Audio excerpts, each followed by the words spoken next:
Okay, let's do one more example to show you how to use those tables to retrieve properties. And this time, the substance is water. We tell you the pressure is zero point 0.1 megapascal. We also tell you the specific internal energy, lowercase u, is equal to 2537.5 kilojoule per kilogram. And what we're asking for is to find lowercase h, specific enthalpy. So keep that in mind. Specific enthalpy is a property. Whenever you look for a property, the first thing you should always do is to decide what's the phase of the substance. Okay, so the first step we need to do is what is the phase of the water I have at current conditions? Current conditions mean pressure is zero point 0.1 megapascal and a specific internal energy U is 2537.5 kilojoule per kilogram. Okay, so how do we find out the phase? Exactly the same as before. What we do is we go to the table and look for UF and UG. Compare them with my actual U. If my actual U is between UF and UG, that means water must be a mixture of F and G. If U is higher than Ug, that means water must be superheated water vapor. If U is lower than UF, it must be subcooled. Okay, so the first thing we need to do is to go to the table and look for UF and UG. Okay, so which table should we use? We go to the tables and keep that in mind is water and we know the pressure. Okay, so now let's go to the tables. So we have a few choices. What about table A2? So first of all, table A2. Table A2 is for water, so that's good. However, if you look at the first column of table A2, that's temperature. Do we know the temperature? No, we don't. So table A2 is not a very good choice for us. What about table A3? If you go to table A3, so first of all, make sure this is a table for water. And yes, table A3 is for water. And then take a look again. The first column is pressure, and pressure is exactly the one we know. So it's really easy for us to use table A3 when we have pressure. Okay, so generally speaking, if you want to start from temperature, you use table A2. If you start from pressure, you use table A3.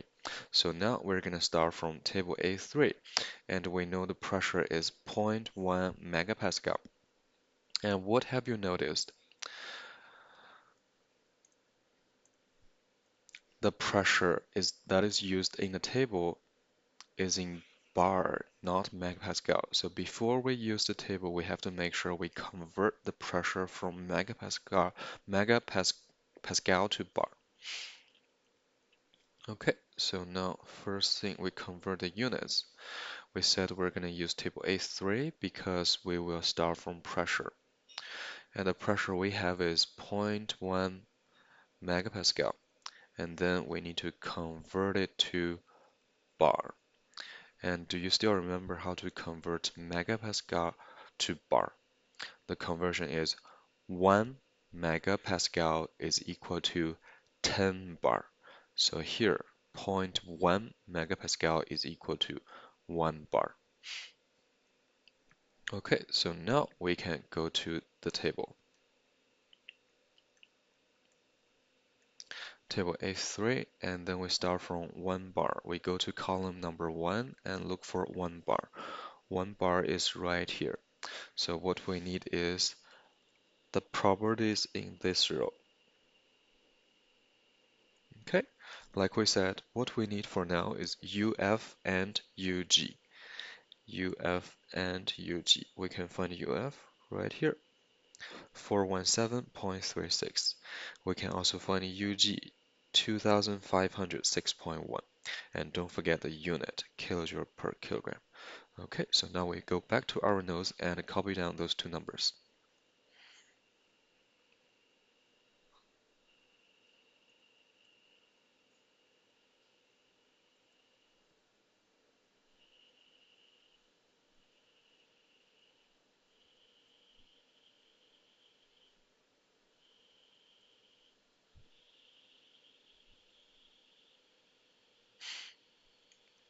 And now finally we have all three U's, my actual U, UF, and UG.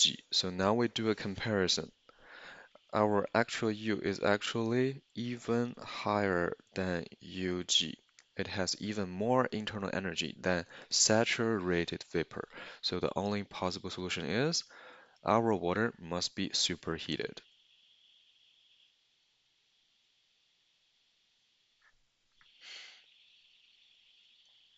Okay, so now we have fixed the phase. We know the phase of the water right now is superheated. Okay, and then we're looking for H, which is a property, specific enthalpy of a superheated water vapor. Whenever you look for the properties of superheated substances, you always go to table A4. If you look for properties of superheated water, you always go to table A4. So now let's go to table A4.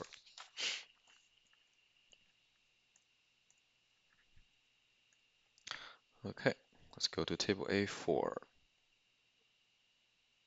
And now you can see under table A4, it's for superheated water vapor. So that should be the table we use. All right, and then how do we use this table? First of all, you need to find the block according to the pressure you have. If you take a look, each block is assigned to one pressure. So the pressure we have is 1 bar. So we look for the block corresponding to 1 bar, which is right here, right here. And remember, what is the property we're looking for? We're looking for specific enthalpy, which is column number 3. Okay, how do we look for lowercase h? You can start from, for example, temperature. If you know the temperature, if we say the temperature is 120 Celsius, then you can easily find the corresponding h, which is here, 2716.6. Or you can start from any other property. So for example, if you start from new, if you know new, and then you can find a corresponding h in the same row. So what do we know? Do we know temperature, or do we know new, or do we know something else? What do we know? If you forgot, let's go back to our notes, and what do we know? What we know is actually u. U is what we know. So what we want to do is to go to the table and start from U and look for the corresponding H. Okay, so remember the U we have is 2537.5. So column U is here. So we go to this column and look for our U, which is 2537.5. Can you find it in this block? Oh, it's between those two. Ours is 2537.5. So the one we have is between those two highlighted numbers. So what should be the H corresponding to our U? It must be between those two highlighted numbers, 2716.6 and 2796.2. So obviously we have to use one method which we introduced before, that is interpolation. Interpolation. Okay, so how do we do interpolation?